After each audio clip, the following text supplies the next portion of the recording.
할렐루야. 우리는 지금 계속해서 사순절의 절기를 보내고 있습니다. 우리를 위해 이 땅에 내려오셔서 그 십자가를 마다하지 않으신 그 하나님의 사랑을 이제 우리가 함께 박수치며 즐겁게 찬양하기를 소망합니다. 함께 찬양하시겠습니다.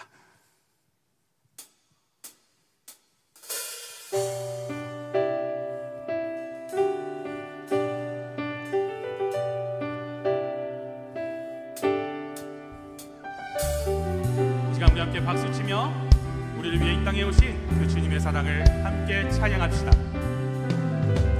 주의 이름 높이며 주의 이름 높이며 주를 찬양하나이다.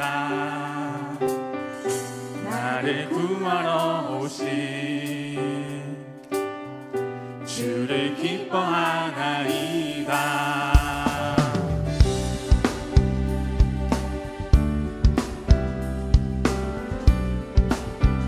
다시 한번 고백합니다. 주의 이름 높이며 주의 이름 높이며 주를 찬양하나이다. 나를 구하러 오신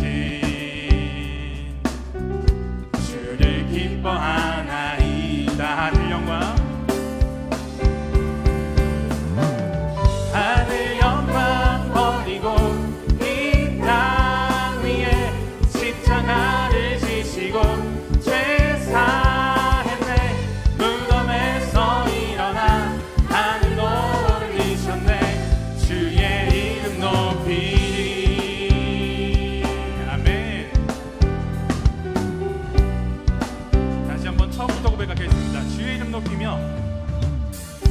주의 이름 높이며 주를 찬양하나이다. 나를 구하러 오신 주를 기뻐하나이다. 버리고 이 땅 위에 십자가를 지시고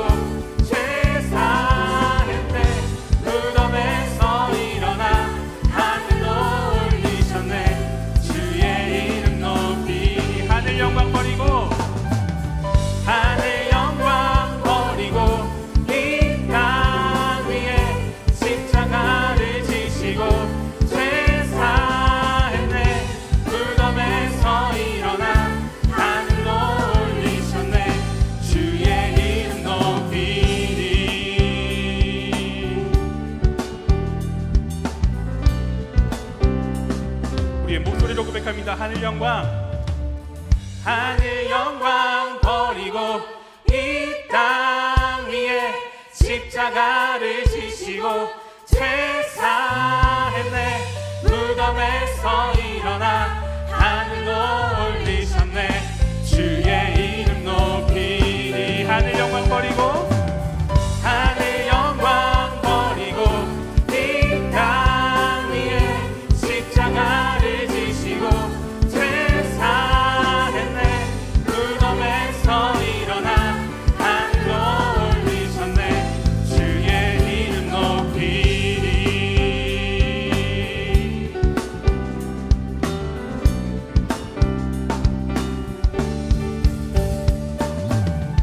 이 땅에 내려오신 그 주님의 놀라우신 사랑을 이 시간 우리 함께 박수로 영광 올려드리겠습니다. 하나님께 영광의 박수 올려드립니다. 아멘. 할렐루야.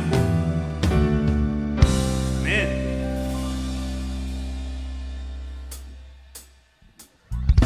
내 모든 삶의 행동 주 안에 주님만에 있네. 나의 숨쉬는 순간들도 내 모든 삶의 걸음 주 안에 내 길도 주 안에 나의 숨쉬는 순간들도 Sing it! 라라라라라라 라라라라라라 라라라라라라 다시 한번 고백하겠습니다. 내 모든 삶의 행동 주 안에 주님만에 있네. 나의 숨쉬는 순간들도 내 모든 삶의 걸음 주 안에 내 길도 주 안에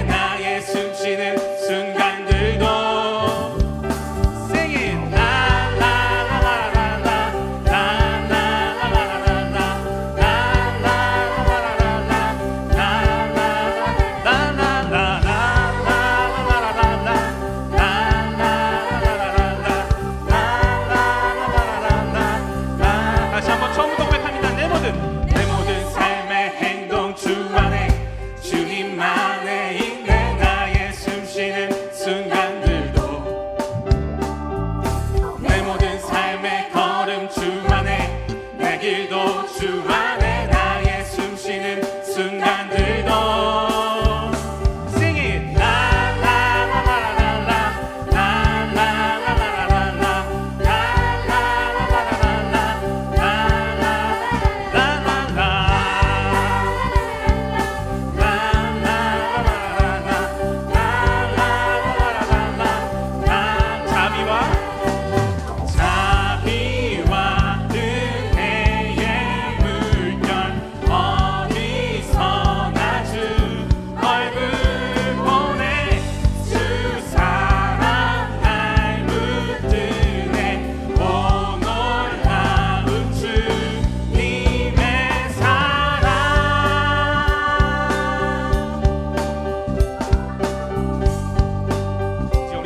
목소리로 고백해볼까요? 라라라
놀라우신 사랑을 허락하신 하나님께 영광의 박수를 올려드립니다. 할렐루야.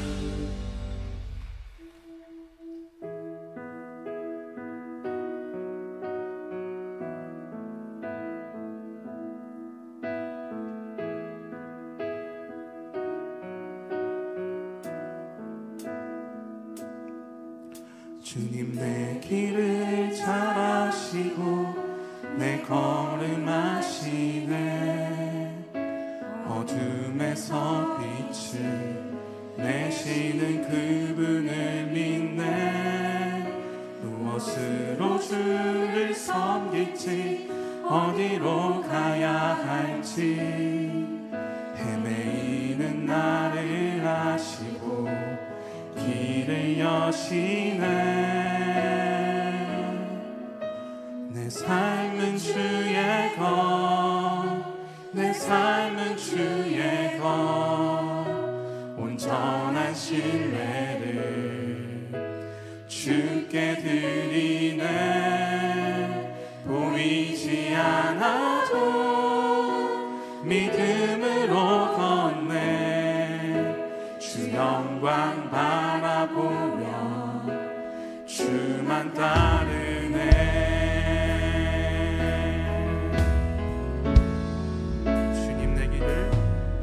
주님 내 길을 잘 아시고 내 걸음 아시네. 어둠에서 빛을 내시는 그분을 믿네. 무엇으로 주를 섬길지 어디로 가야 할지 헤매이는 나를 아시고 길을 여시네. 내 삶은 주의 것, 내 삶은 주의 것, 온전한 신뢰를 주께 드리네. 보이지 않아도 믿음으로 걷네. 주 영광 바라보며 주만 따르네. 좁은 길을 따르나, 좁은 길을 따르나 승리의 주, 영원한 생명 되시네. 고난 중에 순종을 해워가며 너의 모든 삶 맡겨드리라.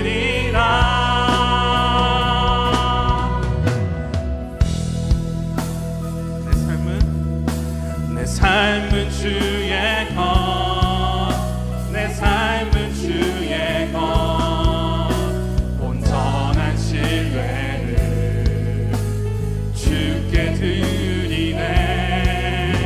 보이지 않아도 믿음으로 걷네.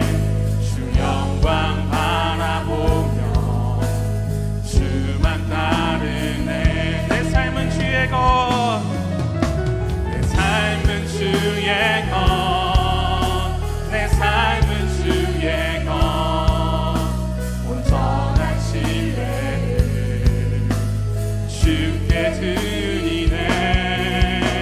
보이지 않아도 믿음으로 걷네. 주 영광 바라보며 주만 따르. 다시 한번 고백하겠습니다. 내 삶은 주의 것, 내 삶은 주의 것, 내 삶은 주의 것, 온전한 신뢰를 주께 드리네. 보이지 않아도 믿음으로 걷네. 주 영광 바라보며 주만 따르네. 우리 함께 기도하며 주님 앞에 나아가겠습니다. 주님, 우리의 모든 삶의 걸음이 주님의 것입니다. 우리의 모든 삶의 걸음이 주님의 길을 따라 걷길 원합니다. 주님께서 보여주신 그 십자가의 길 함께 따라 걷기를 원하오니 주님, 오늘 우리의 모든 발걸음을 인도하여 주시옵소서. 우리의 길을 아시는 주님, 우리의 길을 주님의 길로 인도하여 주시옵소서. 이 한 가지 기도 제목으로 주님께 기도하며 나아가겠습니다. 주님의 이름을 부릅니다. 주여, 주여, 주여. 주님께 우리의 모든 길을 맡겼습니다. 주님, 우리의 모든 길을 인도하여 주시옵소서. 주님께서 주인 되어 주시사 우리의 모든 발걸음을 인도하여 주시옵소서. 주님만의 예배하고 찬양하며 따라가는 그 길을 주님 함께 걷길 원하오니 주님, 우리의 예배 자리에 함께하여 주시옵소서. 주님, 이 예배 시간에 온전히 주님께만 엎드릴 수 있는 우리가 될 수 있도록 인도하여 주시옵시고 주님 홀로 영광 받아주시는 그 길을 함께 걸을 수 있도록 주님 인도하여 주시옵소서. 주님 홀로 영광 받아주시길 간절히 바라서 소망합니다. 주님, 우리의 예배를 주관하여 주시옵소서.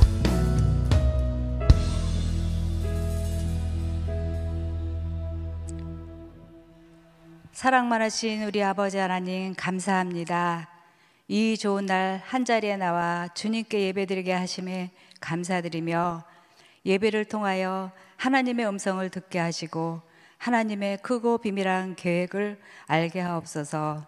말씀과 기도로 무장하게 하시고 강하고 담대하게 하셔서 맡은 일에 충성을 다할 수 있는 우리가 되도록 은혜를 베풀어 주옵소서. 우리 모두가 한마음으로 하나님께 드리는 예배와 세상을 향한 봉사의 삶을 가장 귀중한 가치로 알고 함께 울고 함께 웃는 우리 안산제일교회의 모든 성도가 되기를 원합니다. 우리 허요한 목사님 성령의 권능으로 피곤치 않게 영육간의 강건함을 허락하시고 사명을 잘 감당하도록 영감을 부어주시옵소서.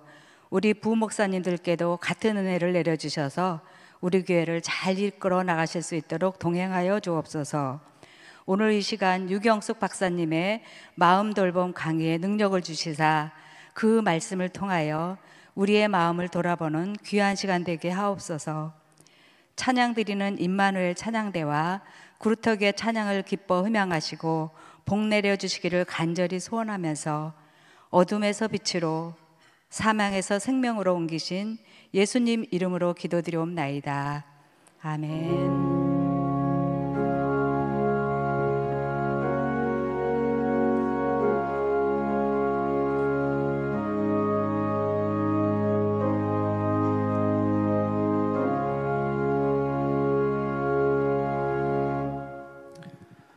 오늘 우리에게 주신 하나님 말씀은 이사야 41장 10절입니다. 두려워하지 말라, 내가 너와 함께함이라. 놀라지 말라, 나는 네 하나님이 됨이라. 내가 너를 굳세게 하리라. 참으로 너를 도와주리라. 참으로 나의 의로운 오른손으로 너를 붙들리라. 아멘. 임마누엘 찬양대의 찬양이 있겠습니다.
임마누엘 찬양대 찬양도 감사드리고 또 우리 그루터기 찬양팀 역시 감사합니다.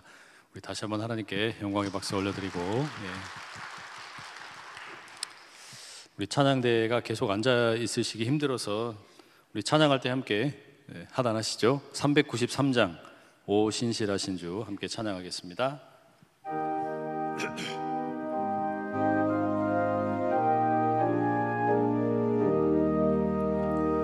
오 신실하신 주 내 아버지여 늘 함께 계시니 두려움 없네. 그 사랑 편찮고 날 지키시며 어제나 오늘이 한결같네. 오 신실하신 주, 오 신실하신 주, 날마다 자비를 베푸시며 일용할 모든 것 내려주시니 오 신실하신 주 나의 구주. 봄철과 또 여름 가을과 겨울 해와 달 별들도 다 주의 것. 만물이 주 영광 드러내도다. 신실한 주 사랑 나타내네. 오 신실하신 주, 오 신실하신 주, 날마다 자비를 베푸시며 일용할 모든 것 내려주시니 오 신실하신 주 나의 구주. 내 죄를 사하여 안위하시고 주 친히 오셔서 인도하네. 오늘의 힘 되고 내일의 소망 주만이 만복을 내리시네. 오 신실하신 주, 오 신실하신 주, 날마다 자비를 베푸시며 일용할 모든 것 내려주시니 오 신실하신 주 나의 구주. 하단송을 제가 이걸 부르자고 했는데 잘못 선택을 한 것 같기도 하고 너무 높아가지고 그냥 목이 아프고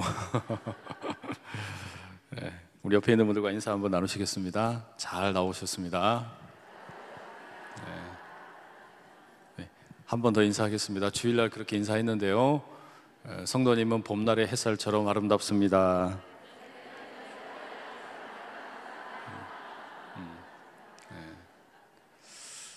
이제 곧 봄이 다가오고 있는데 더 얼굴도 이뻐지시고 부자도 되시고 좋은 일만 가득하시길 축복합니다. 뭐 좋은 일이 많아라 그래도 영 뭐 응답도 없고 뭐 그냥 마음 돌봄을 3주째 하고 있는데도 별로 달라진 것 같지도 않고 신앙생활을 몇십 년을 한데도 별로 변한 것 같지도 않고 넋두리를 좀 늘어봤고요. 오늘 수요 예배 새 가족으로 등록한 분이 계시네요. 김용백 성도님이십니다. 어디에 계실까요? 잠깐 일어나시면 우리 박수로 환영하겠습니다. 잘 오셨습니다.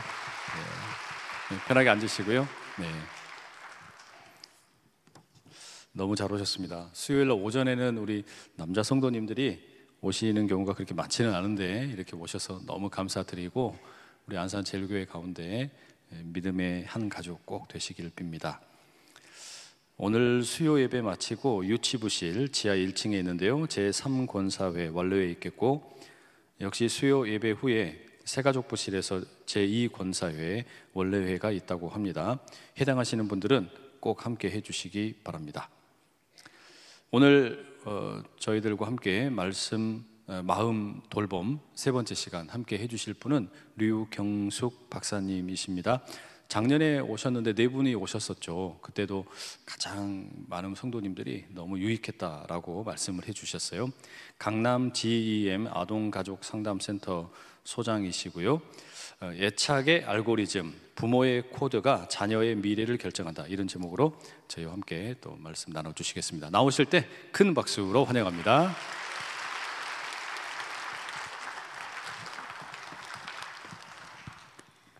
네, 반갑습니다. 따뜻한 온기로 이렇게 맞아주셔서 감사하고, 목사님, 사모님, 그리고 우리 성도들의 눈빛만 봐도 그게 느껴지고, 무엇보다 교회에 오면 그냥 내 교회인 것 같잖아요. 어느 교회를 가도 찬양하면서도 그렇고, 그래서 너무 익숙하고 좋아서 저는 편하게 여러분과 오늘 70분 동안 만나도록 하겠습니다. 오늘 이제 함께 나눌 이야기는 그 애착과 관련한 이야기입니다. 이번 네 번의 이제 이야기들이 애착과 관련해서 중독 그리고 트라우마와 관련한 내용, 그리고 오늘은 이제 애착과 관계에 관한 주제로 여러분과 함께 하도록 하겠습니다. 제가 조금 꾀꼬리 같은 목소리로 여러분하고 하고 싶은데 온기가 느껴져서 온기 있게 하도록 하겠습니다. 네. 오늘 저희가 이제 제가 얘기를 하다 보면 아무래도 이제 예시를 좀 많이 준비를 했거든요. 근데 남의 집 사정 이야기입니다, 이 얘기들이. 근데 혹시 우리 집 얘기를 혹시 CCTV로 보셨나? 뭐 이러거나 하실까봐 오픈 AI에게 물어서 제가 예시를 준비를 했습니다. 그래서 제가 전혀 여러분들의 얘기를 들은 것도 아니고 제 내담자들의 이야기도 아니라는 점을 미리 말씀을 드릴게요. 왜냐하면 제가 상담실에 있으니까 제 온몸에는 비밀투성입니다. 너무 여러분들의 마음을 얘기를 많이 들으니까 혹여나 제가 얘기를 또 해버리면 안 되잖아요. 왜냐면 그분들은 믿고 저한테 얘기한 건데, 그래서 감사하더라고요. 오픈 AI가 그런 걸 만들어줘서 이런 내용을 만들어줘 그러면 아주 이렇게 잘 해줍니다. 그래서 여기 나오는 뭐 민재도 은지도 다 여러분의 이름이 있더라도 여러분의 이야기가 아닌 걸 제가 미리 말씀을 드릴게요. 저는 관계에 관심이 많습니다. 뭐 특별히 이제 다른 주제도 관심이 있는 건 있지만 관계가 무엇인지에 대해서 관심이 많다 보니 이제 제가 하는 일들도 대부분 이제 그쪽으로 공부도 좀 하게 된 것 같아요. 그래서 오늘 여러분들이 관계에 대해서 고민을 하시게 될 텐데, 오늘은 저희가 제한된 시간 안에 제가 해결책까지 다 드리고 가기가 좀 어렵더라고요. 그래서 오늘은 아마 한 주 동안 제 생각에는 하나님께서 좀 회개하는 기도를 많이 들으실 수도 있겠다. 아이고 내가 저렇게 하지 않았나, 내가 나는 이런 부모가 아니었나, 그런 생각도 하실 수 있겠다. 그래서 그건 그냥 하나님께 맡기려고요. 그래서 알아서들 이제 하나님하고 관계에서 해결하시고, 또 목사님 말씀 들으면서 또 더 마음 잘하시고 했으면 좋겠다는 생각이 들었습니다. 왜냐하면 관계나 공감에 대한 이야기들을 너무 많이 아시고 너무 많이 들으셨을 거예요. 근데 그 머리로 이제 너무 아니까 잘 안 들릴 것 같아요. 그래서 조금 문제가 뭐인지, 어떤 문제가 우리 관계에 도움이 되지 않는지에 대해서 오늘 좀 초점을 맞추었거든요. 그래서 미리 제가 약을 바르는 겁니다. 너무 상처받지 마시고, 그리고 듣고 나서 하나님께 기도하실 때 진지하게 고민하시는 시간이 됐으면 좋겠습니다. 너무 세게 주사를 드렸나요? 무슨 말씀을 하시려고? 네, 한번 제가 보도록 하겠습니다. 오늘 전반적인 내용은 이제 과거와 미래, 알고리즘, 과거와 미래를 예상하기. 두 번째는 애착에 대한 이해, 그 다음에 애착과 뇌 발달, 뇌에 대해서는 많이 들으셨을 것 같아가지고 제가 그렇게 뭐 깊이 하지는 않겠습니다. 이렇게 전두엽 뭐 이런 거 안 하고요. 그 다음에 불안정 애착에 대해서 토파보기라고 했는데, 이제 오늘 나눌 부분이 이 부분이에요. 조금 안정적인 애착은 60에서 65% 정도 얘기를 하는데, 부모의 역할이 사실은 우리가 여기서 제가 100점짜리 부모, 뭐 완벽한 부모를 이야기하지는 않습니다. 저희 센터 이름도 GEM인데 그 뜻이 그냥 요 정도면 괜찮은 부모 뜻이에요. Good Enough Mother라는 그 학자가 이야기한 내용이에요. 그래서 한 뭐 100점을 이야기를 하는 건 아닙니다. 하지만 나머지 그 65점에 벗어나는 부분의 행동들을 우리가 곧 하게 되죠. 그러니까 저는 상담실에 내담자들이 찾아오실 때 정말 많은 분들을 만날 거잖아요. 그러면 이분이 그냥 이분 자체 존재 자체가 문제 있다고 전혀 생각하고 만나지 않습니다. 그분의 존재는 귀하죠. 귀하죠. 그리고 존중해야 할 대상이고, 근데 이분이 우리가 잘 지내다가 어느 한 구석이 항상 터지네? 하는 구석이 있어요. 이때만 다른 건 다 괜찮은데 어느 한 부분이 해결이 안 돼.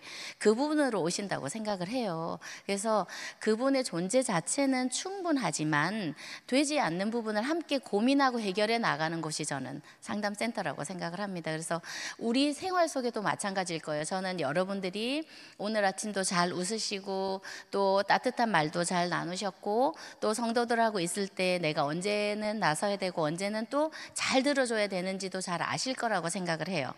그렇게 잘 하시지만 어쩌다가 한 번씩 무언가 문제가 한 번씩 생기네. 우리 자녀하고도 난 평소에 너무 사랑하는데 한 번씩 이때만 되면 해결이 잘 되지 않네 하는 구석, 그 파트를 오늘 이야기를 하는 겁니다. 그래서 여러분 전체가 문제라는 뜻이 아니라 그 파트, 그 부분에 대해서 오늘 이야기를 하는 거니까 잘 들으시고 그 부분을 우리가 어떻게 건강하게 더 성숙시켜가면 좋을까 생각하시면 좋겠습니다. 마지막은 함께하기와 관련한 내용을 하도록 하겠습니다. 그 다음 얘가 잘 안 어디를 보고 제가 맞춰야 될까요?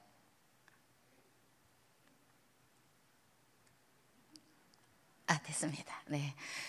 첫 번째는 과거와 현재에 관한 이야기입니다. 위에서 아무래도 해주신 것 같은데요. 그 현재 어느 부부의 대화입니다. 오늘 아침에 내 대화인데 뭐 이러시거나 지난주 우리 집에 있었는데 하실 수도 있어요. 아내가 나는 가족 모임에서 이런 일이 있어서 속상했어, 섭섭했어 라고 이야기를 했어요. 근데 남편이 알아. 근데 내가 조금 전에 보낸 그 링크 봤어? 이렇게 이제 이야기를 하는 거죠. 아내가 내가 말하는 건 그게 아니야 이렇게 이야기를 하니까 남편이 그러니까 안다고, 그 영상 조금 진짜 핫하다고 해서 보냈는데 진짜 웃겨. 방송국이 달라요, 그죠? 아내는 A 방송국, 남편은 B 방송국 이야기를 하고 있어요. 특히 여기에서 아내가 섭섭했다라는 감정의 이야기를 했는데 그냥 알아 안다고, 하지만 그 뒤에는 없어요. 그래서 남편들이 이제 힘들어하는 게 꼬치꼬치 물을 때라고 하더라고요. 그냥 안다 그러면 아는 거지. 근데 아내들은 그러지가 않은 거죠. 그 감정에 대해서 좀 이야기해 주기를 바라는 거죠. 그냥 딴소리라도 안 하고 있으면, 고개라도 그냥 끄덕이고 있으면 이제 되는 거죠. 근데 이 남편의 이제 문제를 얘기를 하려고 하는 거죠. 남편뿐 아니라 그냥 감정에 대해서 이야기하기를 불편해하는 사람에 대한 이야기입니다. 이런 사람들은 과거에 정서에 반응하지 않는 부모, 그래서 이런 부모를 그냥 우리가 하도 이야기를 많이 들으셨죠. 거울 부모, 그죠? 거울 부모는 너 마음이 이렇구나, 너가 이렇구나, 내가 하고 싶은 말을 하는 게 아니라 아이들의 마음을 비춰주는 말이 그렇구나예요. 그렇구나는 정말 많이 들었을 거예요. 저도 아이들이 부모 교육 다녀오고 나면 엄마들이 그렇구나 해서 엄마 오늘 또 부모 교육 갔다 왔어? 예, 이렇게 이야기를 한다고 하더라고요. 꽤 오래됐어요, 정말. 근데 그렇구나는 왜 그렇구나냐면 너 마음이 그렇구나. 그러니까 내가 하고 싶은 얘기 됐어, 시끄러, 빨리 들어가. 너 이거 했어? 이런 게 아니라 그냥 너 마음이 이렇구나를 그냥 알아주는 게 거울 부모예요. 근데 이제 거울 없는 부모일 경우에 조금 전처럼 감정에 대해서 전혀 이야기를 잘 하지 않고 회피하려는 태도가 있다는 거죠. 그래서 기쁜 표정을 지어도 또 슬픈 표정을 지어도 반응이 없는 부모. 설마라고 생각을 하시겠지만 저는 이제 상담실에 오시는 분들, 아이를 특히 데리고 오시는 분들은 방에서 10분 정도 같이 있게 해요.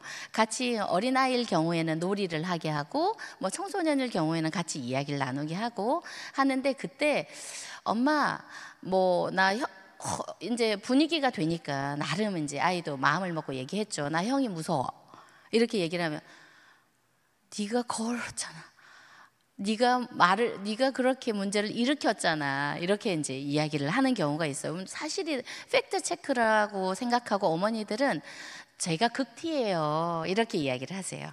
예, 제가 그냥 감정형이 아니에요. 이렇게 그냥 이야기를 하시지만 사실 MBTI는 그렇게 내가 극티니까 난 극티로 갈 거야라고 말하라고 하는 건 아니거든요. 예, 제가 20여 년 전에 MBTI를 배웠을 때 여러분 성격 유형 잘 아시잖아요. 배웠을 때 맨 마지막에 그걸 찢는 걸 해요. 예, 찢어버려요, 자기 유형을. 왜냐하면 나는 그래라고 하고 살까 봐. 그래서 그러지 않은 부분을 더 성숙해 가기 위해서 자기를 이해하는 과정이라고 생각하시면 되는데 나는 극티예요 이렇게 이야기를 하시는 경우가 많아요. 근데 우리 아이들에게는 그리고 내 주변 누구도 다 감정에 대해서 알아주길 바라죠. 근데 이게 지나쳐서 너무 지나치면 또 안 돼요. 그러면 자기 스스로 자기 감정을 돌볼 시간이 없는 거죠. 기회가 참 어려워요. 그죠?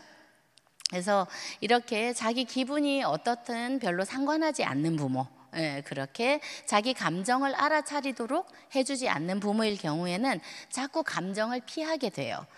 그런 경우에는 상담실에서는 주로 선생님 머리가 아파요. 그리고 가만히 그냥 뇌가 멈춰버리고 서 있는다거나 뭐 어디 아프다고 이야기를 하거나. 근데 사실은 진짜로 아프다기보다는 그 피해 가고 싶은데 그걸 선생님이 자꾸 붙들고 있으니까 힘든 거죠. 그래서 선생님도 그걸 알아줘요. 예, 알아주고 다시 한번 그러면 천천히 해도 괜찮으니까 조금 쉬어라 이렇게도 이야기하기도 하고요. 그래서 생각보다 감정을 올리는 게 쉽지가 않은 거죠. 감정과 마주하는 게. 그 다음 부부 모임에 5분 지각을 해가지고 3,000원을 내게 됐어요. 교회에서. 그 일로 아내는 계속 비난을 했어요. 평소에 내 말을 안 듣기 때문이다. 어떻게 오늘 아침에도 내가 이러자고 그랬지? 차를 그러니까 거기 세우지 말라고 그랬잖아. 그래서 늦었지. 뭐 그러면서 이제 3,000원 때문에. 3,000원 때문에. 근데 웃으신 분들 중에 아마 나도 그런 적이 있지 않을까 생각도 해봐야 돼요. 왜냐하면 우리 많이 그럴 수 있거든요. 그래서 한번 이 일을 가지고 너는 절대로 내 말을 듣지 않는다. 항상 그런다. 라고 이야기를 하면 이건 이제 오늘 교회에서는 잘 웃고 있었지만 이제 집에 가면서부터 이제 계속 싸우게 되는 거죠. 그리고 그 뒷날에야 화가 풀렸다. 이렇게 하기도 합니다. 그러니까 생각해보면 뭐 어쩌다 실수를 할 수도 있는데 평소에 완벽하게 살아야지 라고 생각하는 사람들은, 자기가 그렇게 노력하는 사람들은 다른 사람한테도 그렇게 요구를 해요. 그래서 안 되는 것만 눈에 보여요. 너무 잘 보여요. 그래서 안 보려고 막 안 본 눈을 살려고 애를 쓰죠. 그래서 자꾸 꼬집고 자꾸 안 보았으면 하는 부분까지. 그래서 그런 경우에도 이제 애착과 관련한 문제가 있다는 거죠. 제가 부정적인 정서성을 가진 부모라고 했습니다. 잘 될 거야, 좋아, 잘했어 이러기보다는 이거 했어 아닌 것만 보이는 거죠. 내 눈엔 왜 그렇게 잘 보이는지. 그게 저도 그걸 논문 심사할 때 제가 좀 그걸 많이 발견하게 되는 것 같아요. 오타가 어떻게 그렇게 제 눈에 잘 들어오는지. 저는 시각적으로도 좀 그런 게 예민한가 봐요. 그래서 안 그러려고 안 보려고 노력을 해요. 근데 옷 하나 이런 걸 알려주면 좋아는 하죠. 그래서 이게 내가 그렇구나라는 걸 그럴 때 좀 많이 알게 되기는 해요. 그래서 아닌 게 너무 보이니까 어떻게 해요? 참아야 되겠죠. 그죠? 그럼 이런 사람들은 나는 그래, 나는 그런 것 같아 라고 생각하고 자기 속도를 이제 늦추는 거죠. 10개 보이면 그 중에 한두 개만 얘기해야지, 이렇게. 이게 부정적인 정서성이라고 얘기를 해요. 그러니까 지속적으로 계속 비난하는 부모, 자꾸 요구하는 부모, 더 잘하도록. 그래서 이런 부모를 이름 붙여봤어요. 압박 부모. 그래서 더 높게 더 자꾸 요구하는 부모. 그래서 이 정도로는 안 돼라고, 이것도 이렇게 했어야지, 저것도 저렇게 했어야지. 그래서 잠시 쉬는 걸 못 보는 거죠. 잠시 쉬고 있는데. 그래서 부모님들, 아이들이 제일 와서 하는 얘기가, 나 하려고 했거든요. 근데 우리 엄마가 그때 꼭 나타나요. 이렇게. 거기는 아마 50대 50이 있을 것 같습니다. 우리 아이도 민기적거렸고 어머니도 아마 그걸 바로 넘기지 못했을 것 같고. 그래서 자기 실수를 수용할 수 없는 사람은 다른 사람의 실수도 잘 수용하지를 않아요. 3,000원인데 이렇게 제가 한번 써봤습니다. 그리고 현재 결혼 생활에 끼치는 영향. 우리 엄마는 어릴 때, 엄마 이야기예요. 과거 이야기. 어릴 때 엄마 국이 짜? 안 짜. 엄마 이게 불편해, 이 옷 불편해, 안 불편해. 그래서 정답, 답정너였다는 거죠. 답이 정해진. 그래서 짜 그러면 짠가? 내 입맛에는 맞다고 생각했는데 그냥 그 말 정도만 해도 괜찮은데 안 짜. 옷이 불편해. 맞아, 괜찮아. 안 불편해. 내가 불편하다고 하는데. 근데 자꾸 그렇게 얘기해봤지만 아무리 얘기를 해도 안 통하는 거예요. 입을 닫기 시작을 한 거죠. 그래서 본인을 소개할 때 저는 정말 잘 참아요, 이렇게 얘기를 했는데, 그 참음이 어릴 때 부모와의 관계에서 왔다는 걸 알게 된 후에 또 내담자들은 제가 그래서 남편한테 제 속마음을 얘기를 안 하나 봐요. 하다가 그냥 만대요. 근데 문제는 그렇게 해서 그냥 유지가 되면 괜찮은데 그게 아닌 거죠. 또 한 번씩 터져서 이제 싸우게 된다는 거죠. 그래서 우리가 과거를 알아야 될 이유예요, 이게. 그래서 왜 자꾸 과거를 봐? 나는 과거 안 보고 현재와 미래를 보고 천국 소망만 가지고 싶어, 이런 마음이 들 수는 있는데 한 번씩 터지니까 우리가 보고 해결을 하는 게 필요하다는 말씀을 드리는 겁니다. 그 다음, 부모 자녀 관계에서 경험하고 싶지 않은 결과예요. 이건 선생님, 우리 아버지가 돌아가셨을 때 또는 우리 엄마가 돌아가셨을 때 우리 형제들은 좋은 얘기를 한 게 없는 것 같아요. 이랬을 때 속상했지, 이랬을 때 섭섭했지, 우리 부모님은 나한테 이렇게 했었어, 그런 시간만 보낸 것 같아요 라고 이야기를 하는 내담자들이 있어요. 부모님의 장례식장에서. 근데 사실은 이제 우리 아이들도 커갈 거고 우리도 나이가 들어갈 텐데 부모 자녀 관계에서 해결해야 할 부분들이 분명히 있을 거예요. 근데 얘기를 잘 못하면 싸워요. 얘기를 잘 못하면. 그래서 우선은 내가 한번 우리 아이들하고 좀 노력해 볼 부분이 뭐가 있을까? 조금은 그래도 이 부분이 좀 걸렸는데 한 번쯤 맛있는 밥을 사주고 너가 옳다 내가 옳다 얘기하지 않고 그냥 맛있게 먹어라, 더 이상 말을 하면 안 돼요. 더 이상 말을 하면 안 돼요. 만약에 누군가가 상대방이 이래서 이랬지라고 얘기를 하면 섭섭했구나, 이 한마디만 하면 돼요. 다른 말 안 해도 괜찮아요. 섭섭했구나, 이 한마디만 하면 해결이 될 거라고 생각을 해요. 그래서 부모 자녀 관계가 어린아이 때만 일어나는 일은 아니잖아요. 우리가 나이가 들어도 부모님하고 관계가 또 있으니까. 그래서 제가 애착의 알고리즘이라는 제목을 붙여봤거든요. 그래서 혹시 해결해야 할 부분이 있다면, 저는 너무 긴 이야기를 하면 힘들어 하시더라고요, 다들. 부모님하고 과거 이야기를 하게 되면. 근데 그럴 때 하고 싶은 말이 여기서 불쑥불쑥 나오겠죠. 나도 변명도 하고 싶겠지만 섭섭했구나 라고 이야기하고 맛있는 거 먹고, 우선은 그게 저는 제 1단계인 것 같아요. 그래서 부모 자녀 관계가 이렇게 길게 또 간다라는 것도 이해하시면 좋을 것 같습니다. 그리고 말을 하면 싸우자고 들어요. 이런 경우가 있죠. 그래서 무슨 말을 하려고 하는데 계속 싸우려고 들고, 그러니까 엄마는 지겹다 이런 이야기를 하게 되죠. 근데 사실은 그 지겹다는 말을 하는 순간 끝난 거예요. 나 너 이제 안 보고 싶어 이런 말을 하는 순간 진짜 정말 관계가 위험해지죠. 그래서 제일 하지 말아야 할 말 중에 하나는 이런 말이에요. 나가라. 나가라. 여기서 그만두자. 이런 말들은 해서는 안 될 말. 그리고 또 사실은 같이 붙어 있거든요. 근데 그건 우리가 상상을 해보면 커다란 나무 둥지에 못을 박았어요. 어떤 못을 박았느냐에 따라 다르겠지만, 근데 못을 박을 때는 사실은 어렵지 않아요. 하면 쿡쿡쿡 들어가요. 근데 사실 그 못은 빼기가 더 어려운 것 같아요. 그래서 우리가 너무 심한 말, 이때는 절대가 필요한 것 같거든요. 절대 하지 말아야 할 말이 이런 말인 것 같아요. 나가라, 필요 없다, 그 다음에 뭐 만나지 말자, 이런 말들. 그래서 하지 말아야 할 부정적인 관계를 맺는 말들에 대해서 말씀을 좀 드려봤습니다. 애착이라는 것이 무엇일까? 자녀와 주 양육 간의 어떤 관계예요? 정서적인 유대예요. 제가 오늘 여러분 처음 뵈면서 어떤 단어를 좀 생각을 해볼까. 근데 제 강의 안에서 찾아봤을 때 온기라는 단어였어요. 다른 말은 하나도 떠오르지가 않았고, 여기서 온기가 느껴진다. 그러니까 여러분의 따뜻한 눈빛, 여러분의 찬양하는 모습.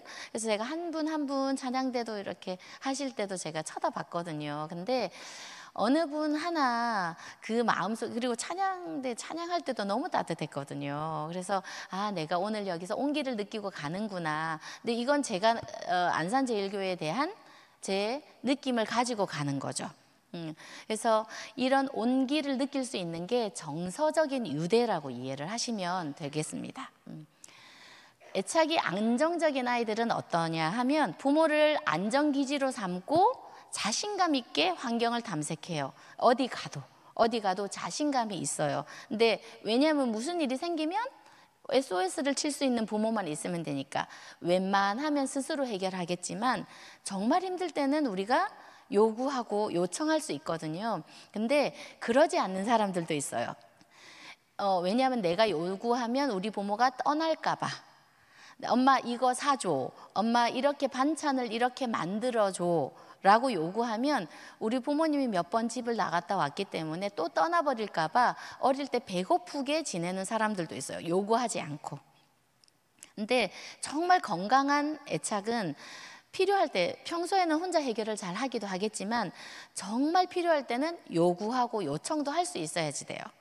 저는 잘은 못하는 사람 같습니다. 조금 독립적인 편이 그게 좋다고 생각을 했는데, 알고 보니 어쩌면 저희 부모님이 연세가 좀 많아서 저를 낳았거든요. 제가 막내라 저 때문에 고생하신다고 생각을 했나 봐요. 그래서 제가 잘 요구를 하는 걸 잘 못했어요. 근데 그걸 언제 알았냐면, 착하다 소리 들으니까 그냥 착한가 보다 하고 살았는데, 무슨 문제가 있을 때 의논을 할 사람, 이 필요할 때 저한테 너무 자주 의논하는 사람이 있었어요. 계속 전화해가지고 이건 뭐야 내가 이걸 고민하고 있는데 너가 고민을 같이 해줘. 그래서 저와 같이 듣다 보면 답이 좀 나오잖아요. 그래서 이 단어가 적절치 않을까 해주면 고마워 경수가, 그러고 그냥 끊었어요. 근데 생각해보니 저는 누구한테 그렇게 전화를 해서 고민을 같이 얘기 안 하고 혼자서 끙끙 앓고 혼자서 막 찾아보고 하더라고요.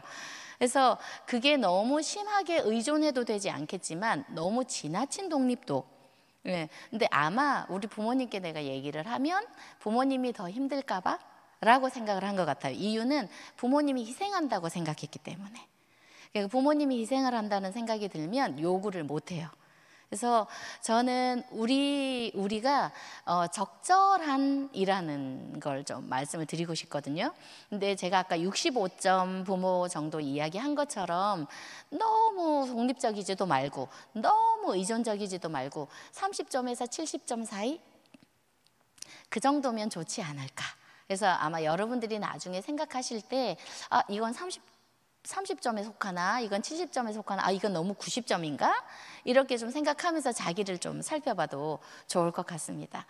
그리고 아이들은 스트레스 상황이 당연히 되죠. 제가 아까 요청할 줄 아는 태도가 필요하다고 했는데 스트레스 상황이 됐을 때는 그때는 부모님한테 이야기를 했을 때 부모님은 어떤 역할을 해줘야 되냐면 다 해주면 안 되죠. 왔어. 찬스, 내가 부모 역할을 할 수 있게 됐구나. 이걸 너무 친절한 부모가 되고 싶어서 내가 받은 게 없으니 우리 아이들한테 나는 정말 잘해줄 거야. 그렇게 너무 친절하게 하다 보면 아이를 침범하게 돼요. 저는 오늘 이 단어도 하나 얘기를 하고 싶네요. 침범. 침범은 그 아이의 자율성, 다른 사람의 자율성을 침범하는 거예요. 그래서 싫다고 하거나 이렇게 살짝 비낄 때는 조금은 거리를 둘 줄 아는 게 필요하죠. 그래서 부모는 조절해 주는 정도, 근데 그 조절이 섭섭했구나.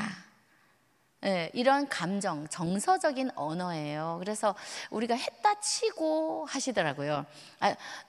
내가 너한테 섭섭했다고 했잖아. 언제 했어? 이렇게. 난 내 마음은 섭섭했거든요.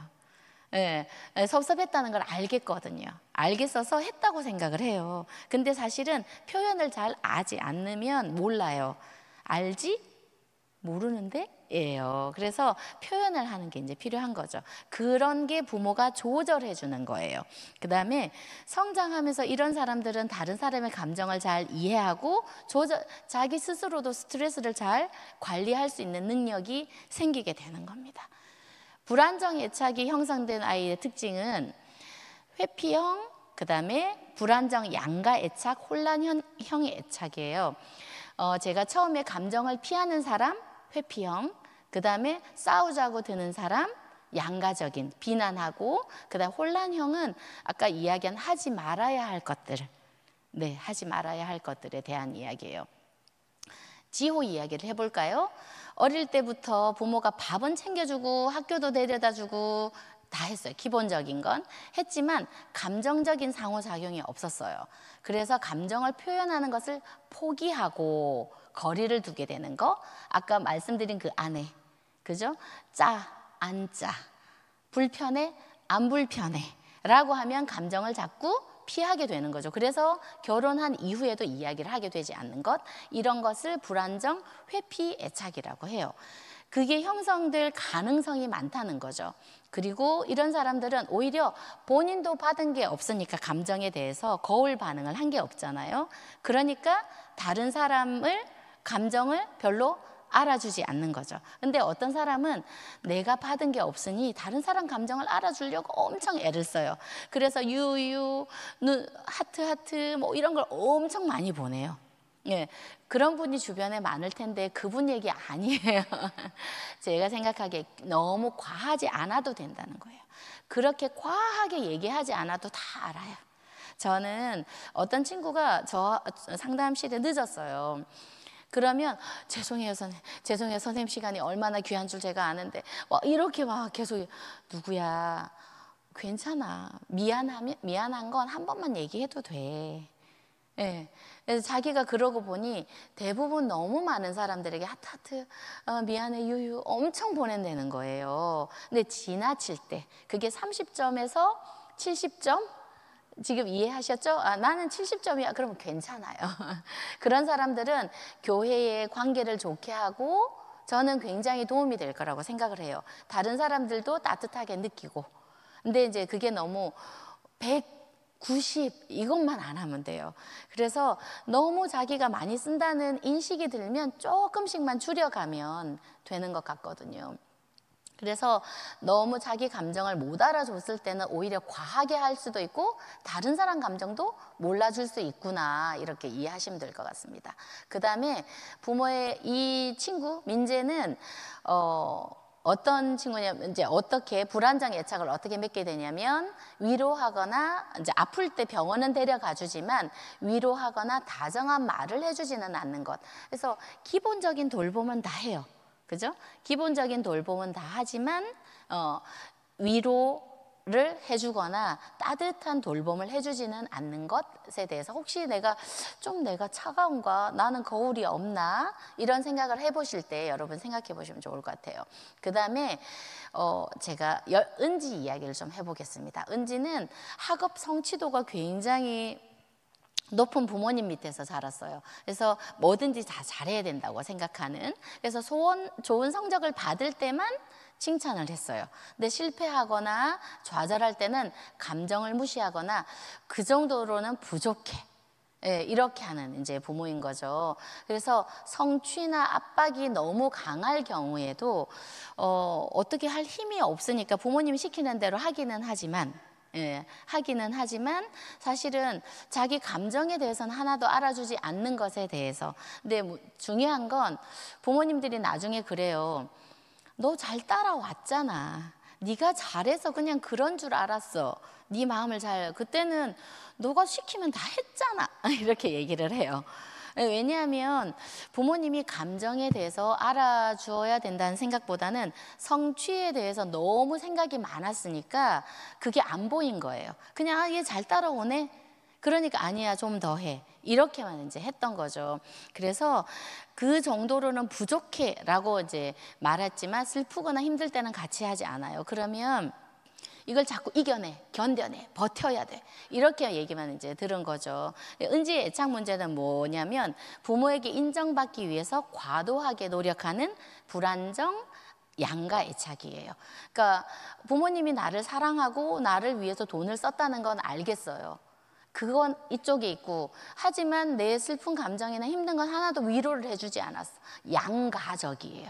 그래서 생각해 보면 그래, 우리 부모님이 나 공부시키느라 고생을 하셨지. 그래서 두 마음이 다 있는 거예요. 그래도 난 싫어. 내 인생을 이렇게 좌지우지했잖아. 이렇게 크면 이런 마음을 갖게 될 수도 있다는 거죠. 그래서 안정된 애착이 되기 위해서는 이런 성취에 대한 압력을 너무 많이 가하면 아이들이 안정적인 마음을 가지기보다는 자기 감정을 알아주지 못했다라고 생각할 수도 있다는 걸 우리가 이해하면 좋을 것 같습니다.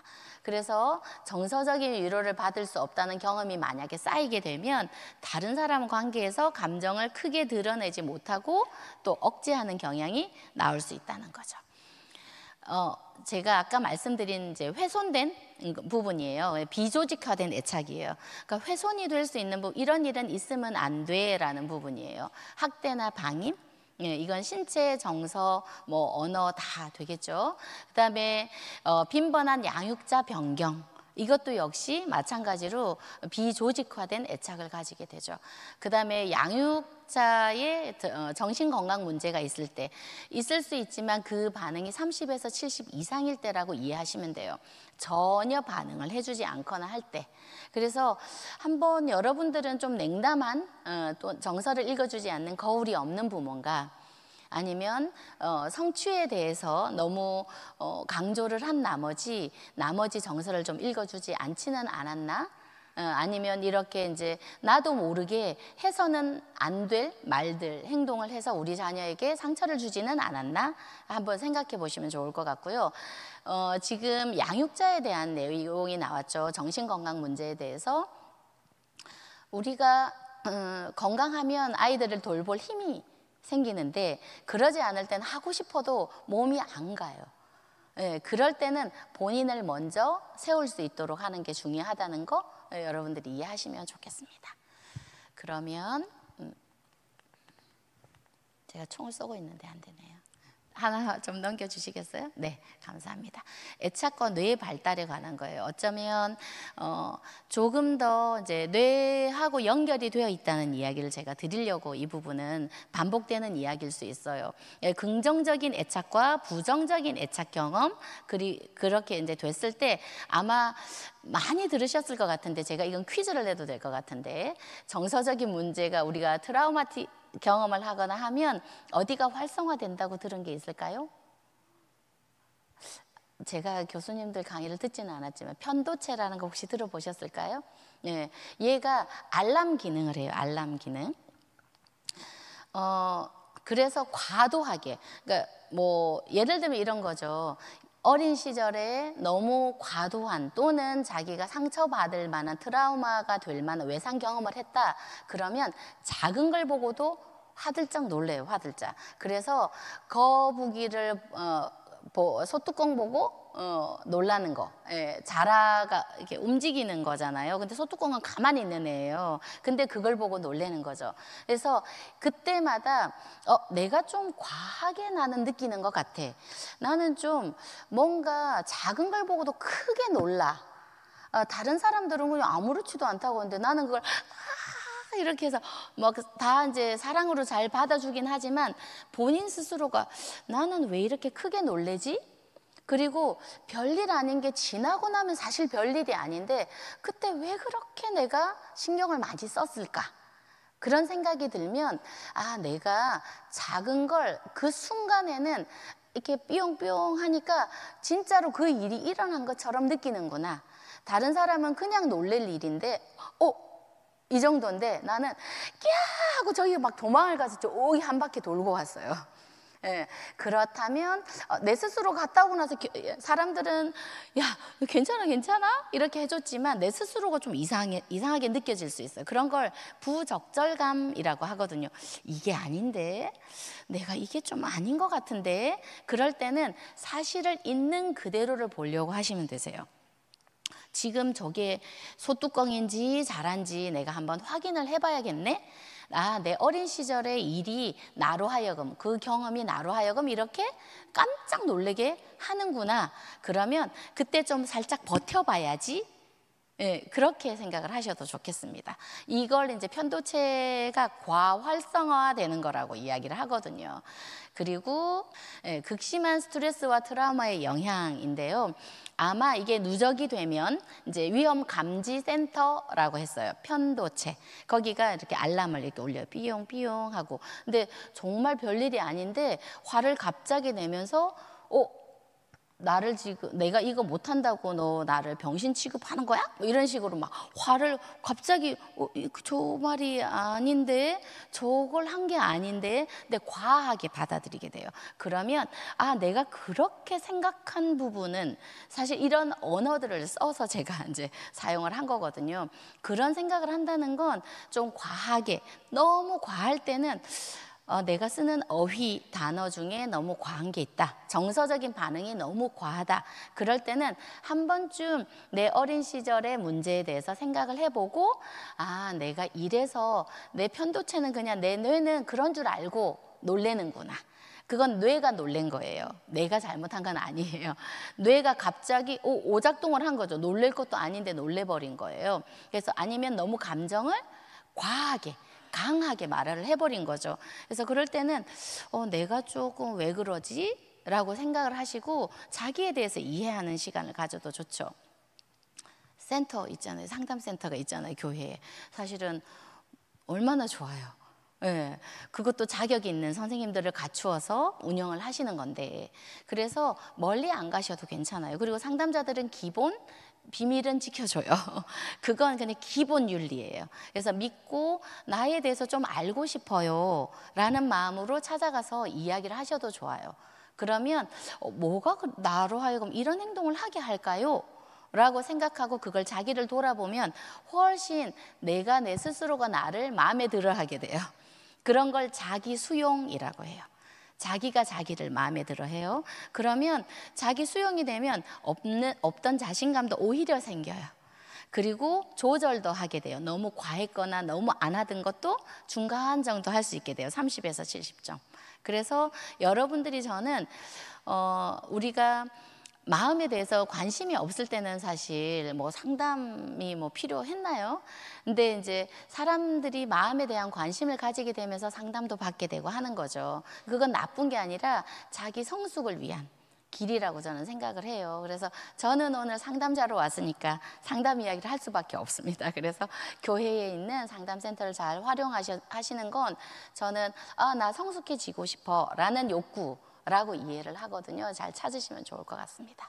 그 다음에 부모의 병리적인 양육 방식입니다. 그래서 한 번 더 우리가 살펴보도록 할게요. 병리적인 양육 방식이란 부모가 자녀에게 정서적인 그리고 심리적으로 부정적인 영향을 미치는 양육 태도예요. 우리가 긍정적인 건 여러분들이 잘 안아주고 감정도 잘 안아주고 잘 하실 거예요. 근데 병리적인 건 부정적인 부분을 나타내는 걸 얘기를 하는 거고, 자녀의 애착 형성이나 정서 발달을 방해하는 거예요. 정서 발달을 방해하는 거고, 다양한 심리적인 이제 문제들을 유발할 수 있다는 거죠. 그 다음에 주요 유형이에요. 이제부터 나는 어느 유형에 속하지라고 이제 생각을 해보시면 좋은데, 병리를 유발하는 부모의 소통 방식 중에 첫 번째가 위안을 요청할 때 비난하는 부모, 위로를 원할 때. 위로를 원했는데 한번 생각해 보시죠. 이 아이가 그때 위로를 원했구나, 위로를 원했었구나. 돌아보면 알아요. 우리가 시간이 지나면 돌아보면 알아요. 근데 그걸 비난했을 때, 불안을 표현할 때, 이래서 나는 이래서 이렇게 무섭고 싫어 그러면 나 다 같이 가는데 너만 그렇게, 이렇게 이야기를 하기가 쉽죠. 근데 어떤 아이들은 불안에 취약해요. 원래부터 더 예민하고 청각도 예민하고 그럴 수 있거든요. 근데 그걸 자꾸 비난을 하면 나중에는 우리 부모는 나를 비난했어가 되겠지만, 부모는 이걸 조율해 줄 수 있어야 돼요. 조율. 그래서 얼마만큼 그럼 시간이 더 필요한지, 아니면 미리 말을 해주면 조금 더 편한지, 그걸 앞쪽에 튜닝을 해줘야 된다는 얘기예요. 그래서 우리가 할 때, 튜닝을 할 때 살살살 하지 세게 하면 팍 끊어지겠죠, 줄들이. 그래서 튜닝을 살살 해서 아이도 그걸 알게 해야 돼요. 아이도 이럴 때는 네가 이러더라, 그러면 어떻게 하면 좋을지 우리 한번 생각해보자 라고 조율을 해주는. 그래서 만약에 위로를 구하는데 위로를 해주지 않으면 자기 감정을 숨기고 정서 조절에 어려움을 겪게 된다는 겁니다. 그 다음에 자녀가 목격한 가정 내의 갈등을 부인하는. 근데 부모님들 중에 그런 일 없다 이렇게 이야기하는 경우가 있어요. 아이도 분명히 들을 거 다 듣고 다 알거든요. 근데 부모가 싸우는 걸 봤어요. 근데 우리 가정은 항상 행복하지, 이렇게 어제도 우리 부모님 싸웠는데요. 근데 아니, 옆집에서 난 소리지 그건. 근데 이건 제가 과장해서 이야기를 하는 거겠지만, 있는 문제를 자꾸 부인을 해요. 있는 문제를, 그러니까 부정적인 건 없다고 자꾸 얘기를 하는 거예요. 그렇게 되면 아이들이 내가 본 건 뭐지? 이런 걸 인지 부조화라 그래요. 내가 본 건 뭐지? 어젯밤에 내가 들은 소리 뭐지? 내가 잘못 봤나? 근데 이걸 계속 하잖아요. 그러면 20살이 돼도 30살이 돼도 그런가? 이렇게 해요. 이해가 안 되잖아요. 그죠? 그래서 그러니까 부모가 복잡한 그 가정 내 갈등을 부인하는 경우, 이것도 안 된다는 거죠. 그 다음에 죄책감을 유발하는 언행.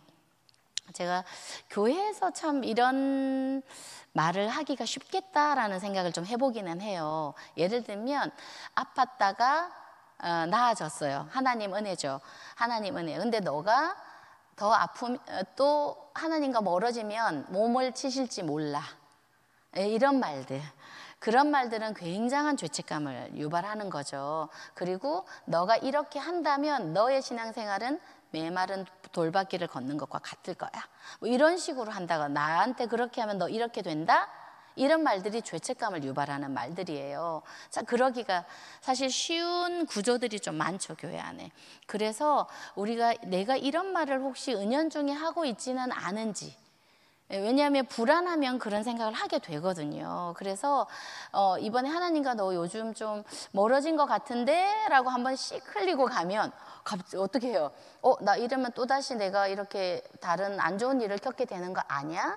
라고 생각할 수 있게 되는 말들이에요, 그 말이. 그래서 죄책감을 유도하는 말들은 하지 말아야 된다, 이렇게 이제 말씀을 드리고요. 그 다음에 주관적인 경험을 무시하는 거.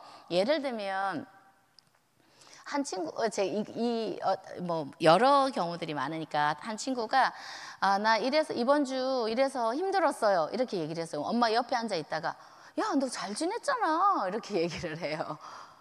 그러면 아이가 그 다음에 말을 좀 힘이 있는 아이들은 하겠죠. 근데 진짜 큰 맘 먹고 얘기를 했는데 야, 너 잘 지냈잖아 이렇게 얘기를 하면 너 이것도 했지 이것도 했지 뭐 내가 에버랜드도 데리고 갔지 뭐 이렇게 얘기를 하면 할 말을 없게 만들어요. 그래서 자기의 그런 주관적인 경험, 아무리 에버랜드 갔다 오고 어디 갔다 오고 맛있는 거 뭐 몇만 원어치 엄마가 평소에 안 먹는 거 나는 라면 먹고 초밥집에 갔는데 너는 그거 몇 개 먹었잖아 뭐 이렇게 이야기를 하면 할 말이 없잖아요. 그래서 이렇게 부정적인 어떤 자기 감정을 이야기를 했을 때, 주관적인 경험을 이야기를 했을 때 무시해서도 안 된다는 거죠.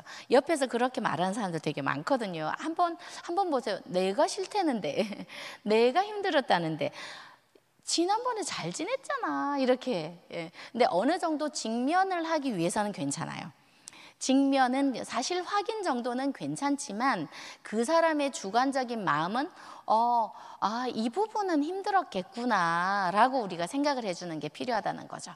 그 다음에 위협적인 언행이에요. 너 그러면 갖다 버릴 거다, 너 때문에 엄마가 죽고 싶다, 이런 말들은 강한 불안이나 애착의 손상을 경험하게 해요.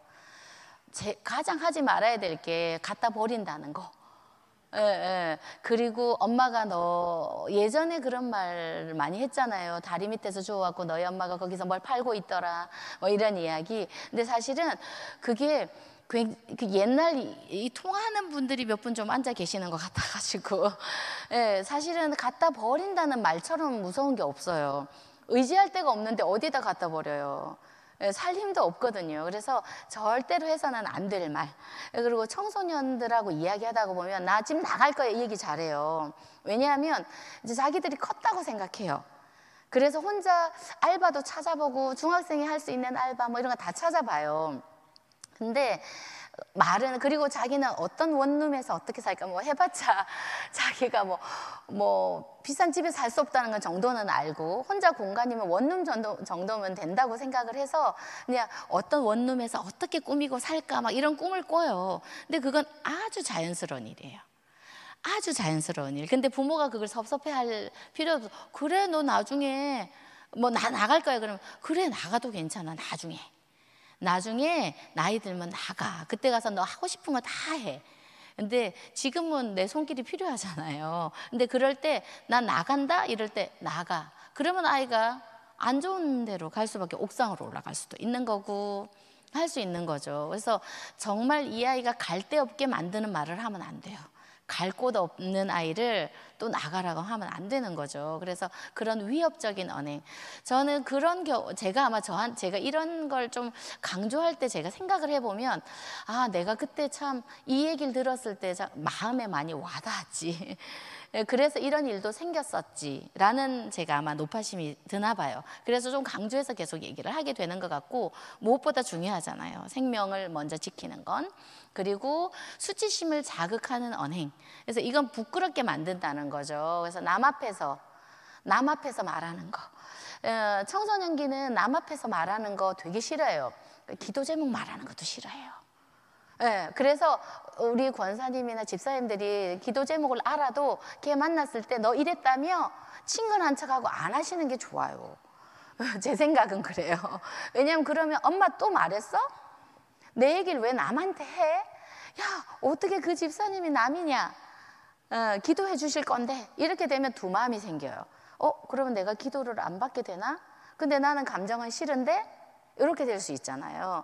그래서 그냥 잘 지내고 있어? 라고 격려가 필요한 아이들은 차라리 뭐 요즘 아이스티 같은 거 비싸지는 않거든요. 1,800원 뭐 이렇게. 집사님이 내가 아이스티 2잔 보냈다 엄마 통해서 거기 가서 먹어? 이렇게 차라리 해주시는 게 저는 엄청 좋아해요. 애들 그런 쿠폰 누가 주거나 그러면 너무너무 좋아해요. 그래서 그냥 우리가 기도는 하되 너무 아이한테 가까이, 나는 속을 다 알아. 너가 지금 무슨 일이 있었는지 다 알아. 그게 가깝게 느껴지게 하는 것 같지만 어떤 아이들은 그걸 관심으로 정도 이해는 하죠. 근데 너무 과하면 관심이 아니라 너무 나한테 침범하는 느낌이 또 들 수 있어요. 그래서 하지 말라는 경우 너무 많죠. 어떡하죠? 그래서 30에서 70점. 30에서 70점 인지 아닌지 체크해 보시면 돼요. 그리고 그렇게 될 때 자존심이 상해요. 그래서 아이들이 그리고 청소년기는 다 나만 봐 이런 식이에요. 그래서 멋을 엄청 부리잖아요. 온 세상이 자기를만 본다고 생각을 해서. 그래서 뭐 핸드폰 보고 있으면 핸드폰 보고 있는 게 아니라 앞머리카락 정리하고 있을 때가 많아요. 그래서 자기가 횡단보도를 걸어가도 그때 사람들이 자기를 이렇게 볼 거라고 생각을 해요. 그래서 어깨가 한쪽이 올라갔니, 눈이 한쪽이 어떠니, 코 평수가 다르니 이런 이야기도 엄청 많이 하게 돼요. 다른 사람 의식을 상당히 하는데, 근데 그 이유는 뭐냐면 자기를 찾아가는 길이어서 그래요. 왜 자꾸 다른 사람 의식을 해? 너 충분해. 이게 아니라 자기가 이런 너가 되고 싶구나예요. 자기를 찾아가는 과정인 거예요. 그래서 그럴 때는 이런 옷도 입어보고 저런 옷도 입어보고 옷도 좀 사달라고 하고, 어떤 애들은 옷이 그 나이에 맞는 옷을 입었나, 쟤는 공룡 그림을 왜 입었지, 초삼처럼, 뭐 이런 걸 아이들이, 청소년들이 많이 봐요. 그건 나는 어떤 사람이 될까, 나는 어떤 모습으로, 이미지로 아이들한테 비치면 좋을까, 그 고민을 하기 때문이에요. 그래서 하는 말들을 얘가 이런 사람이 되고 싶어서 그러는구나 라고 이해를 하시면 좋죠. 그 다음에 끊임없는 비난, 부정적인 비교. 황희정성 이야기가 있잖아요.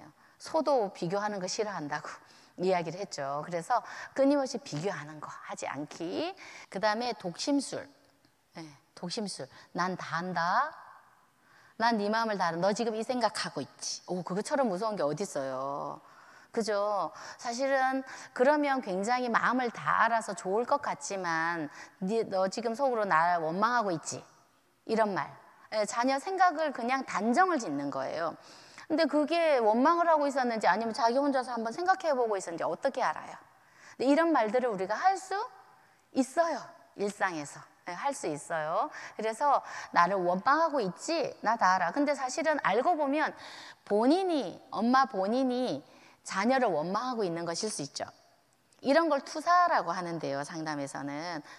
너는 어때? 그러면 나 제가 원망스럽죠? 이렇게 할 거예요, 아마. 그래서 어머니 스스로의 자기 마음을 다른 사람의 마음처럼 이야기하는 것, 그런 것. 예를 들면 또 만약에 시어머니가 전화를 했다. 그런데 아마도 아가씨하고 이렇게 한 걸 거야. 아마도 남편하고 이렇게 한 걸 거야. 이런 건 뭐예요? 넘겨짚기예요. 넘겨짚기. 그래서 너 마음은 어때? 라고 물어보면 본인의 마음이에요, 알고 보면. 아니면 걱정이 된다거나. 그래서 우리가 함부로 이럴 거야 저럴 거야 넘겨짚을 필요가 없어요. 사실 확인이 안 된 건 사실이 아니에요. 그래서 그렇게 부정적인 정서들이 나한테 많다? 그러면 내가 이걸 나도 알겠고 내 자녀한테도 그렇게 표현하고 있지는 않은지. 자, 여러분들이 혹시 체크를 하셨나요? 나는 지금 어디에 속할까? 한번. 그 다음에 태도 있어요. 부모의 태도.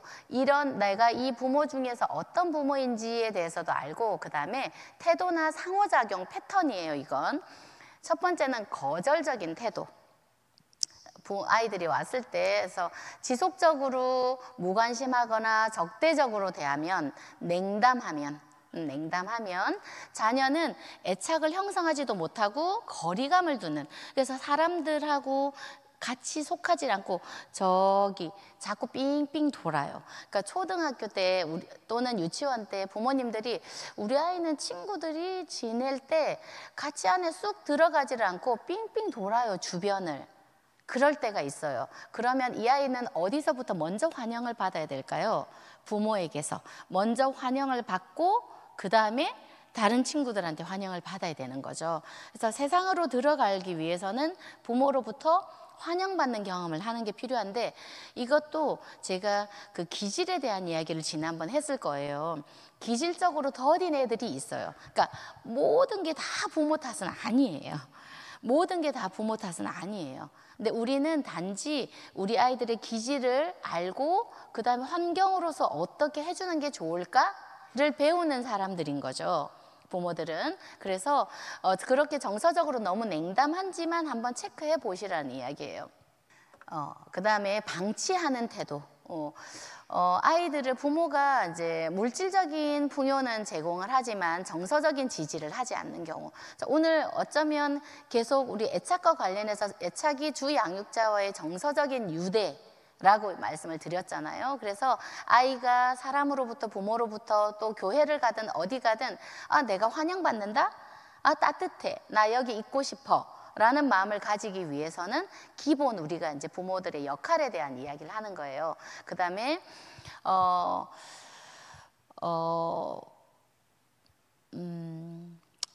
우리 애한테는 좋은 것, 그 다음에 이제 옷을 사주니까 문제 없어라고 생각하는 거죠. 예.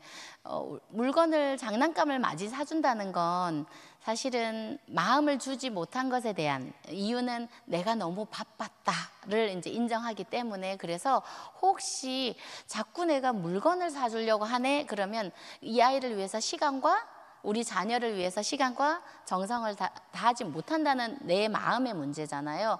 그래서 그런 부분도 얼마만큼이 적절할까 한번 이제 챙겨보시는 게 필요한 거죠. 그 다음에 성공 압박이 심한 경우, 부모의 기대에 맞지 않으면 자녀를 비난하거나 무시하는 경우예요. 그래서 실패에 대한 두려움이 커진다, 불안을 경험하게 된다. 아이들이 좌절을 해도 우리가 이제 자존감이라고, 우리 아이들이 좀 자존감이 높아졌으면 좋겠어요 라고 할 때는 내가 사랑받을 만한 존재다 1번.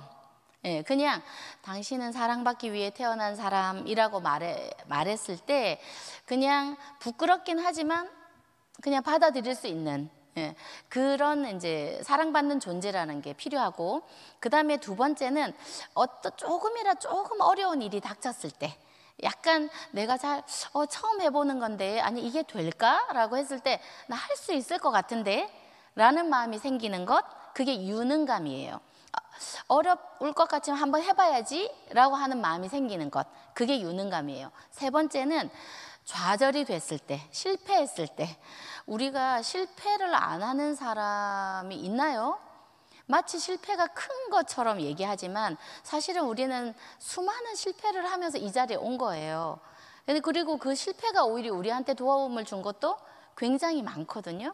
근데 그 좌절이나 실패를 경험했을 때 우리가 비난하지 않는 거. 너 이럴 때 알아봤어. 이렇게 될 거라고 내가 이미 말했었지. 이렇게 말을 하면 사실은 제일 속상한 사람은 누구겠어요? 제일 속상한 사람은 본인이에요. 근데 그걸 우리가 한 번 더 말을 해줘야 얘가 정신을 차리지 않을까? 그런 생각이 들어서 얘기를 하기 시작을 하면 그 아이는 이제 그래 내가 들을 말을 들은 거지, 또 어느 정도는 있겠지만 그게 또 너무 심하면 내 마음은 아무도 몰라, 내 마음은 갈 곳이 없어, 이렇게 되겠죠. 그래서 방금 말씀드린 그 세 가지, 사랑받을 만한 존재다, 그 다음에 나는 좀 어려울 것 같지만 한번 해보고 싶다, 한번 해봐야지, 유능감, 그 다음에 좌절이나 실패가 됐을 때도 다시 해보지 뭐, 또 기회가 있겠지 라고 생각할 수 있는 사람들은 자존감이 높은 사람이에요. 그래서 자존감이 높다는 건 그 세 가지 요소만 이해를 해도 되는데, 너무 실패한 것에 대해서 자꾸 비난을 하게 되면 자존감이 높을 수가 없어요. 제가 만나는 사람들은 이 사람이 자존감이 왜 낮을까?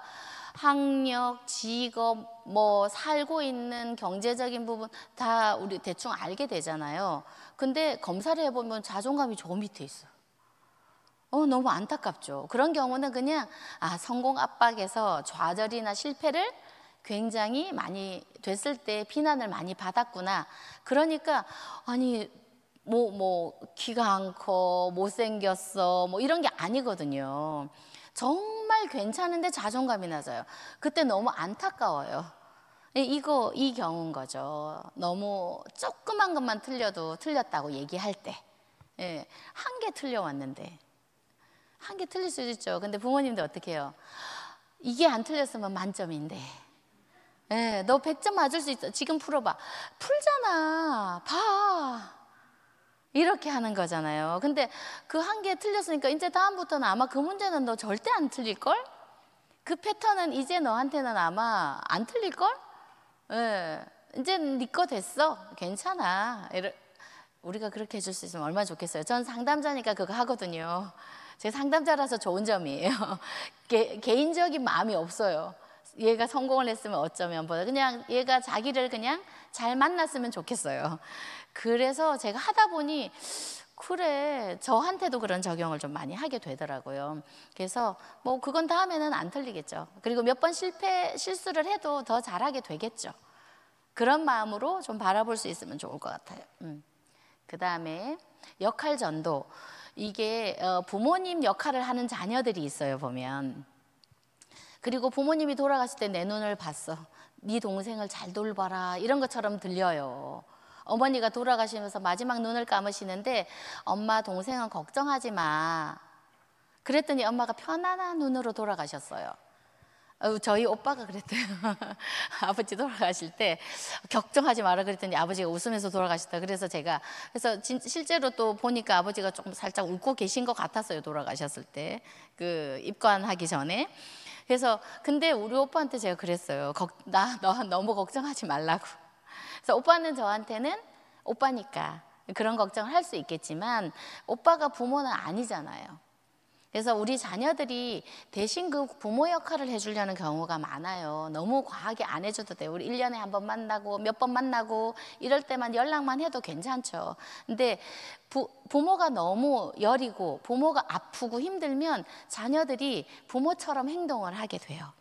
그래서 굉장히 억척같이 잘 사는 것 같지만 사실은 자녀로서 받을 걸 많이 못 받아봤을 수도 있어요. 그래서 조금 그 역할이 바뀐 거죠. 부모가 나 힘들어, 엄마가 너 아빠 때문에 또 힘들어, 아빠가 이번에도 이런 사고를 쳤어. 그래서 자녀는 학교 갔다 와가지고 자기 얘기를 하고 싶었는데 엄마 오늘 새 선생님을 만났는데 선생님이 이랬다? 우리 친구하고 같이 오다가 둘이서 이렇게 했다? 아니면 내가 아직 친구를 못 사귀어서 좀 걱정인데 하고 생각하고 있는데 엄마가 와서 너무 속상한 얘기를 해요. 자기 말이 나오겠어요? 안 나오고 꿀떡 삼키게 되는 거죠. 그렇게 하다 보니 이제 저희 센터에 그런 경우로 찾아오거나 하면 이제 그 얘기를 하는 게 아니라 밥을 안 먹어. 아이가 식이장애. 얘 살 뺀다고. 근데 살 빼는 게 문제가 아니에요, 사실은. 아무것도 안 먹어요, 얘가. 물만 마셔요. 아니면 아침만 마셔요. 아니면 줄넘기를 2000번씩 해요, 아침 저녁으로. 이렇게 해서 와요, 올 때는. 그래서 사실은 이런 일상의 일들이 우리가 부모 자녀 역할 관계에 대한 것들이 이제 상담에서는 이제 문제를 가지고 오게 되는 거죠. 그다음 비일관적인 양육, 이랬다가 저랬다가 하는 거죠. 그래서 하라는 건지 말라는 건지 한번 여러분들 체크해 보세요. 한 주 동안 내가 된다 그랬다가 안 돼라고 하는 게 몇 번인지. 그럴 경우에는 아이들도 이 놀이 하자 그랬다가 아니고 이 놀이 할 거예요. 뭐 이 사람이 살아났다고 하자 그랬다가 아니 죽었다고 해요. 계속 바뀌어요. 그래서 비일관적일 때는 부모가 아이들이 눈치를 많이 봐요. 엄마 날씨, 감정, 오늘은 엄마 감정이 어떤 상태인지.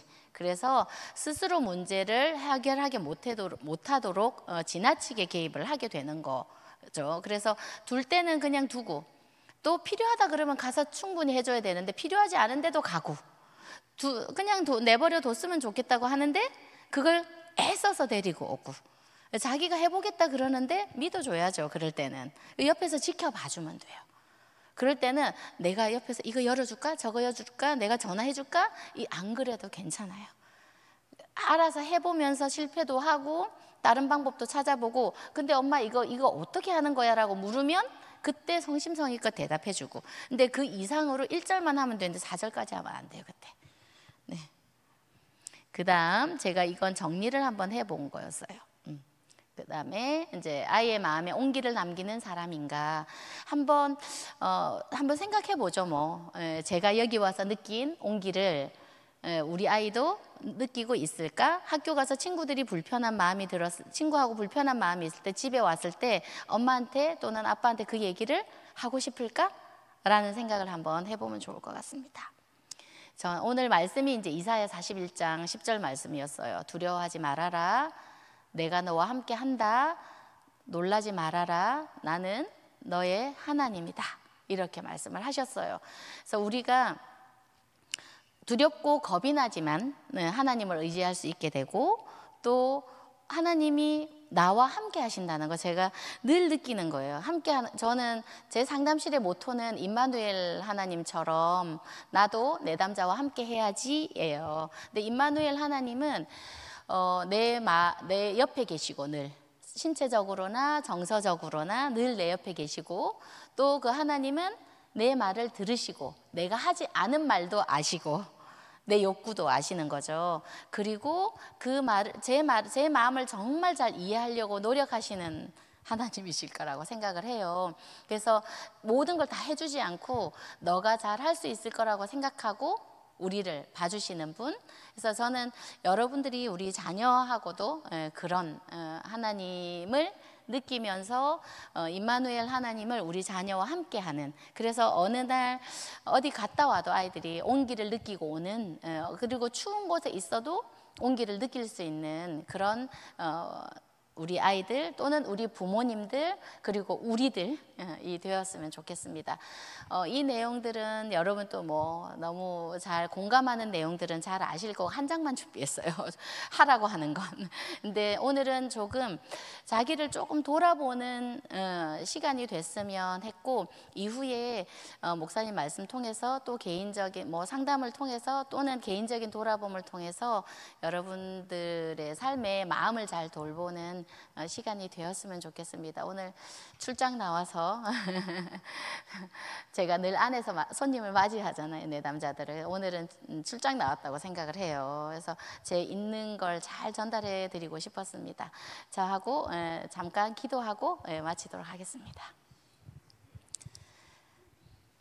하나님, 우리의 과거를 어떻게 바꿀 수도 없고 또 그때로 다시 돌아갈 수도 없지만 우리에게 과거를 다시 한번 돌아보고 지금의 현재 내 삶과 연결할 수 있는 지혜를 주신 것을 감사합니다. 우리의 마음을 숨기지 않고 하나님 앞에 내어놓고 또 새로운 삶을 살아갈 수 있도록 우리와 늘 함께 해주시기를 원합니다. 우리가 우리 아이들과 우리 교인들과 우리가 만나는 많은 수많은 관계 안에서 온기 있는 사람이 되기를 원합니다. 우리 속에 너무 과하거나 너무 부족한 부분이 있다면 그 부분을 우리가 깨달을 수 있도록 지혜를 주시고 그 부분을 또 하나님 앞에 내려놓고 우리가 변화하고자 할 때 좋은 방법도 알려주시고 변화할 수 있는 힘도 우리에게 주시기를 원합니다. 오늘 이사야를 통해 말씀하신 우리와 늘 함께 하신다는 그 말씀을 우리가 믿고 또 두려워하지 않겠습니다. 이후 우리 성도님들과 함께 해주실 것을 믿고 예수님의 이름으로 기도합니다. 아멘. 우리 다시 한번 박수로 감사합니다. 우리 배웠으니까 인사 연습을 한번 해야죠. 옆에 있는 분들과 이렇게 인사하시죠. 성도님이 그랬구나.